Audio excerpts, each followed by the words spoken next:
Hey guys, something a little bit different today. This is a video where I read through somebody's personal relationship story that they sent me. This is the story of a man who resented the fact that his girlfriend had more dating experience than he did, and the actions that he took to try and overcome that insecurity. The video that you're about to watch was originally featured on my Patreon, and it was so popular that I wanted to make a video for my public YouTube channel that explored those same themes. My attempts to remake it just didn't seem as good, and so what I've decided to do is just show you the raw product. It has the added bonus of giving you a small taste of what kind of content you can expect to see if you sign up to my Patreon. So enjoy.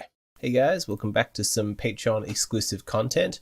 I've tried to set up my phone as a sort of webcam type thing so you can see me as I go through this, but what I'm going to do for today's video is read out one of the longer messages that I received here on Patreon. Since I am not doing consultations at the moment, I'm taking a break from that. I don't know if you saw the announcement on my YouTube channel, you can go and find it. Just taking a temporary break. I've encouraged people to send me longer messages on Patreon. So what I've got here is someone's story. I haven't read it, but I'm going to go through it now and you can go along with me and I'll share my thoughts.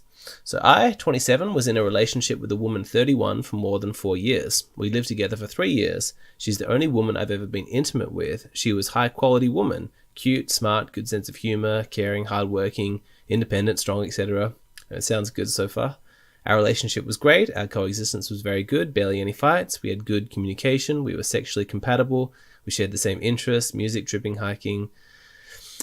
Okay, we had awesome experiences together. We learned a lot from each other. We really loved each other. It felt like she was the one for me, like she complimented me. You always know when someone's writing to me, unfortunately, that it didn't end up good. So let's keep going. However, as time passed, I started to feel the itch of my sexual debt, as you call it. She was the only woman I had ever had sex with. I started to feel a desire to explore more, to meet more women and have more experiences. I felt jealous of her because she'd had more partners before me. Some guys feel jealous of the fact that the women that they're with have had more partners or more experiences or just more interest. And sometimes it's actually an issue because of hypergamy. Like some women don't really like the fact that they've been more experienced than their male partners. They would rather look up to them, you know, as someone who's had more experiences. I started to resent her. Oh dear. To feel like I was missing out, that I was settling down too young.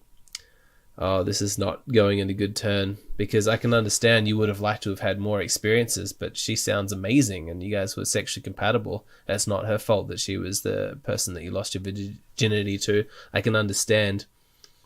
You can feel as though because you're in a monogamous relationship with her that she's somehow getting in the way of you experiencing what you want to experience in life, but it's not an accurate diagnosis. It's not her.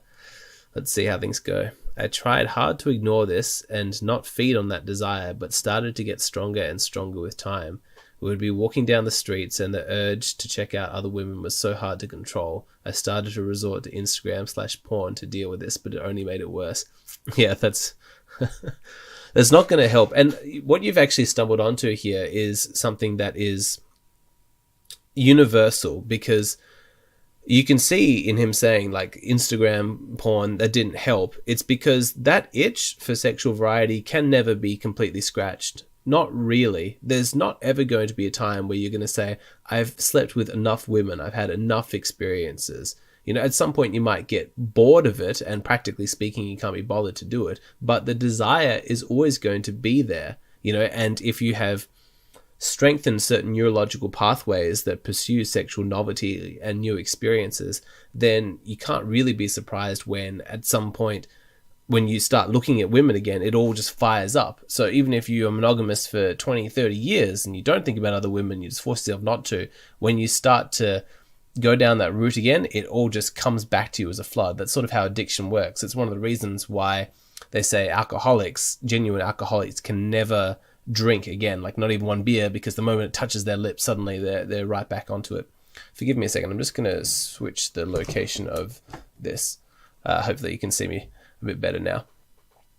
So unfortunately, you think that you're going to satiate your sexual desires with pornography, but it never works that way. It just can't. If anything, it just makes you want it more, because the thing that makes porn so addictive is not actually the pleasure chemicals, it's the dopamine. And sometimes, like I've been guilty of it, we use the word dopamine to sort of substitute for like a pleasure or a bliss kind of chemical in the brain, but it's actually not. What it is it's the craving chemical, and it's the thing that makes you enthusiastic for a pursuit. And so this is the cycle for like internet porn, for example, is it's not like people are addicted to the orgasm, the point of climax, the most pleasurable part.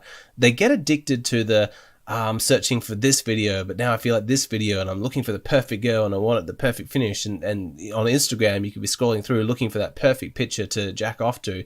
And sometimes, you could lose 2-3 hours doing that. And all the time you're riding a dopamine sort of bender. And it's not actually about the point of reaching that, oh yes, I'm just blissed out for, 3 hours. No, it's all the anticipation of that pleasure. That's what dopamine is. And so unfortunately at this stage, when this guy is looking for new experiences, trying to clear his sexual debt, and he's checking out other women, the last thing that he should have been doing is resorting to Instagram and porn, because it's just going to make that craving so much stronger. You're feeding the addiction at that point. All right, let's keep going. Then I saw myself in this position. Even though I was able to recognize this woman as a wonderful partner, full of amazing features and the love of my life, I was not able to fully commit to the relationship because I was constantly wondering what it would be like to be alone, to have freedom, have adventures, meet more women, feel attractive to other women, etc. I had to move to a different country for a temporary job, being there all by myself and tasting that freedom I was craving. I realized I had to end my relationship. I felt the best option was to end things well before cheating on her and creating lots of undeserved pain on her. Oh, it's not, I completely understand where you're coming through for the original poster, like where you're coming from, sorry. I understand the impulse that you're talking about. I'm so aware of how fleeting that pleasure of chasing novelty and feeling attractive to other people is. And I can understand, if you've never had it, to hear somebody who has had that say it's not that big a deal, you don't need that, you're not going to necessarily believe them. You're going to think, no, I really do need this. But it's not true, but you won't necessarily know that. So like with the sexual debt video, one of the things is that you kind of need to have the experience in order to know that you don't need the experience. Like a long-term relationship with a high-quality woman where you're genuinely in love and you feel safe with that person, you trust that person, you've got your inside jokes, your shared memories, your shared experiences, shared values. That is actually like real happiness. And I'm sure that there's an image that you can come up with in your mind of you traveling the world and being, suave, sophisticated single man and hitting on lots of different women and them being really attracted to you. But at some point, you're not going to have those people around. You're still going to be stuck with yourself. And the loving, high quality partner that you had is not going to be there with you, and you're going to feel lonely. And so why I feel a tragedy coming from this particular story that I'm reading is I'm thinking, he's given up something real, something that was good for something that is temporary and fleeting. And he's not going to really know just how unimportant what he's seeking actually is until he's got it. And it's one of the reasons why, like, I can see that some people might think that this is contradictory from my perspective because, I'm a big proponent of these long-term relationships with high-quality women. I think that's where the highest happiness is. But I also tell young guys, you should be dating, and you should even be dating casually, don't settle down too quickly.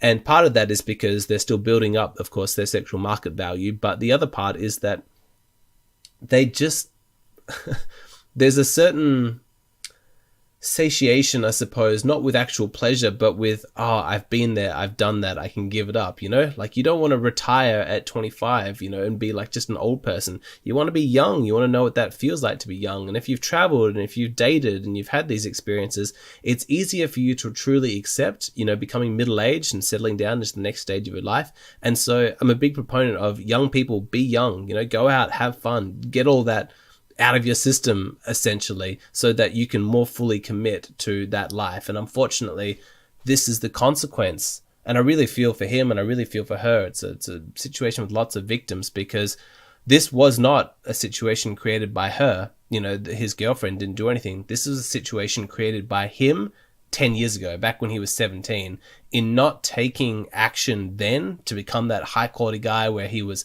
really popular and sleeping with lots of girls and having his fun, he was unknowingly sabotaging his future relationship. And even as good a situation as he found himself into, that pull is too strong and he's not able to ignore it.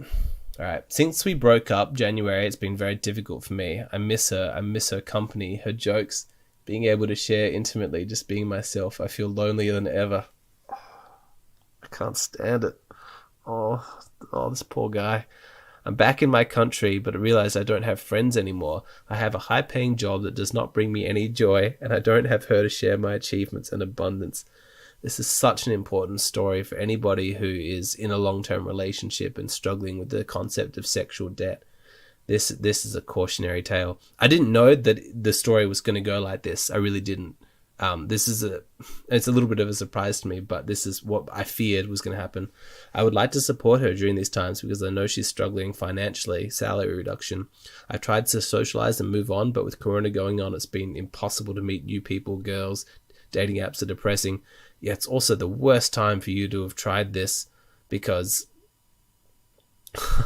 everything's in lockdown. It's not like things are going back to normal. And if you're going to be in lockdown with somebody, you'd rather be in lockdown with somebody that you absolutely love. I feel it's very difficult for me to connect with people because I'm very different to the average guy. I have different tastes, ideas, perceptions, etc. I fear I'll never meet another woman that will make me feel the same. Someone I could experience the same intimacy level that I used to share with her. Someone to understand me and love me like she did. Someone as compatible as her. I fear life is too short and I'll lose that beautiful partner forever. I have considered trying to get back with her, trying to fix things, choosing love over my biology and selfish desires, but deep down I know that it's very likely that I'll feel dissatisfied again at some point, and the itch of never having had sex with other women would never leave me in peace. It seems like many people are desperately looking for someone like her. They go from partner to partner only to suffer but never finding that special one. I found her but didn't want to keep her. I just feel bad with myself that I couldn't fully appreciate our relationship and choose her love / sacrifice my lust.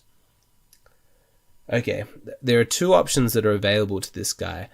Number one, he can double down on the strategy that he's chosen. He's already broken up the relationship, broken her heart, broken his heart. It's like, well, he's done it. You might as well get your fill's worth. And so this is not a time to be cautious or allow your fear or your social anxiety or limitations to really limit you. You have to go balls out, just fucking get out there and actually retroactively justify this decision that you made. Because if you do really, really have the experiences that you're thinking that you're wanting to have and you genuinely get bored of them, you can look back at this and go, yeah, this was a good choice, and you can justify it that way.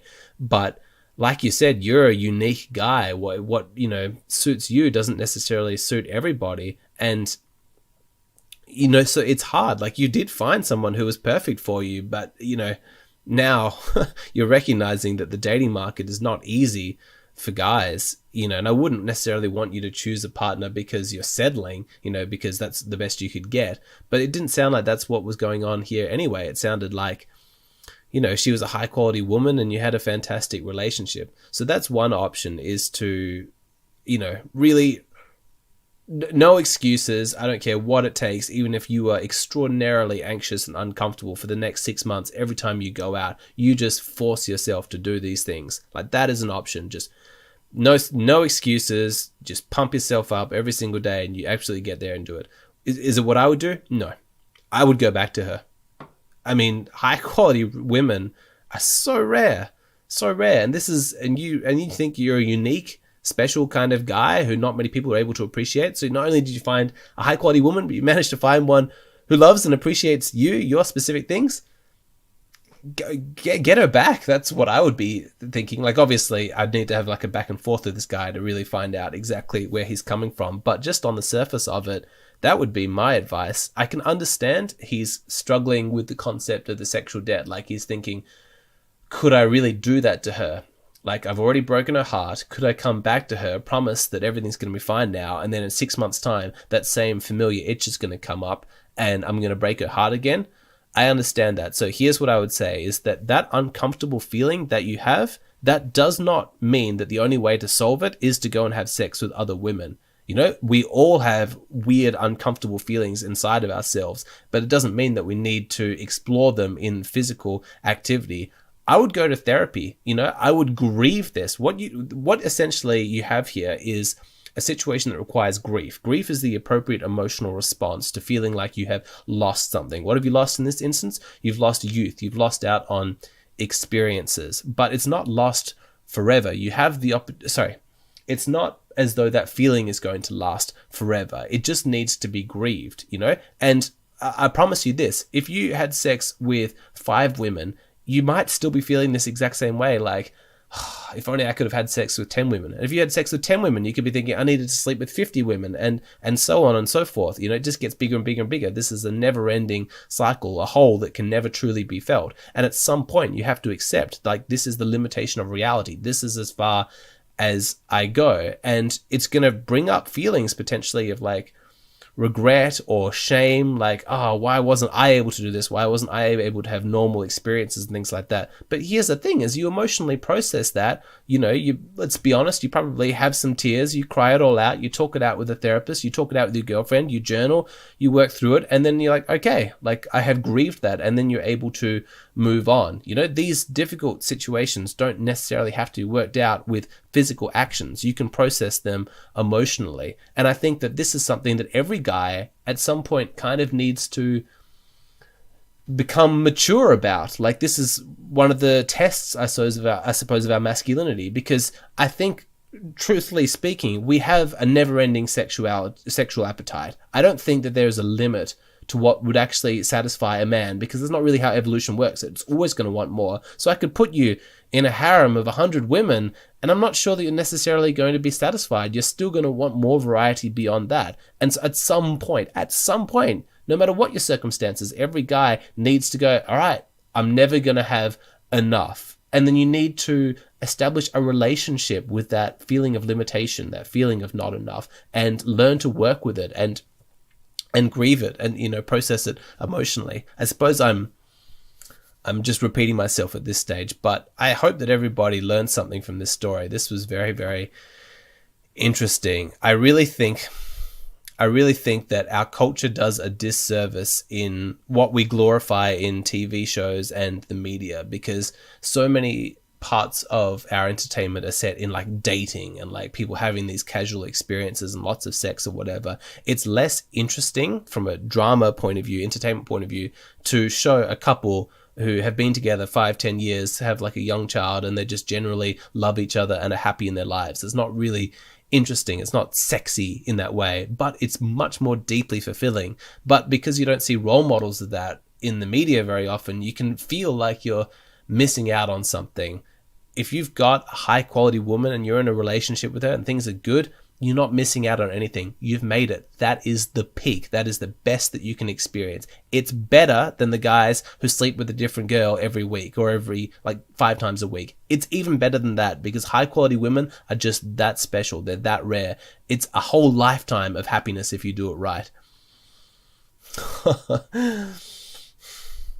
Go back to her. That's my advice. Curious to hear what you guys think. Thanks for watching. Just a reminder, I release 2 bonus videos every single week on my Patreon. So if you want to see content like this, it's just $5 a month. It's a great time to sign up. It's the beginning of the month, and you'll get instant access to a whole bunch of exclusive videos covering all kinds of topics. There's now also the option to sign up for 1 year in advance, and if you do so, you get a 16% discount, and it has the added bonus of reducing the amount of transaction costs you have, so there's additional savings there. Lastly, I want to apologize to all of my patrons who have already seen this video. To make it up for you guys, I'm releasing 2 bonus videos to go along with this one. I'm doing some book reviews. I'm starting off with this one, Stranger in the Woods. This is the incredible story of a man who lived for 27 years alone in the wilderness. He has some fascinating insights, and his story is just remarkable. So I go through my whole thoughts and my recommendations about this book. And I've also just finished reading the Steve Jobs biography, and so I go through my thoughts on this one. I must say, he doesn't come across as a particularly likable person in the book, and I explain in my review my reasons why I think that is. But more than just exploring his personality, the book gave me a fascinating insight into the history of the technological industry as well as animation. So if you want to see those videos plus a huge amount more, please go and sign up at my Patreon. I'd love to see you over there.